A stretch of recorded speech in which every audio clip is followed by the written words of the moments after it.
आजकाल ना हे रील्सचे ना व्हिडिओ चालू केले ना की स्किन केअर रुटीनचे ना व्हिडिओ भरपूर येतात.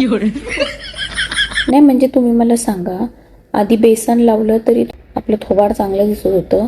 आता दुनियाभरचे सिरम आलेत.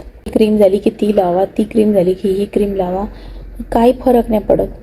माझे फ्रेंड्स लोक सारखे मला सांगत असतात आणि मला ना रील पाठवत असतात की ही क्रीम लाव, थोबडा चांगला होईल.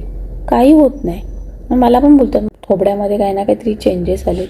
मी सिरियसली त्यांना बघितल्यानंतर गाडी मात्र चेंजेस नाही वाटत. आधी माकड छाप दिसत होती, आता तर बोकड छाप दिसते. काय बोलणार.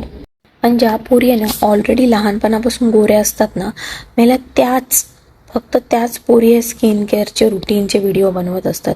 हिंमत असेल तर कोणत्या तरी सावळ्या काळ्या मुलीने व्हिडिओ बनवायला चालू करा आणि गोरं बनवून दाखवा, तर मानेल मी. स्किन केअर रुटीनच्या नावाखाली नुसती लोक पैसे उडवतात. काय एवढे पैसे उडवतात? चांगलं चुंगलं खावा, नाहीतर सरळ चुपचाप आपलं फिल्टर लावा.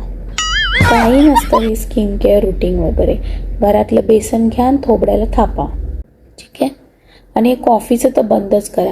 मेली असतेच काळी आणि काय गोरं करणार आहे.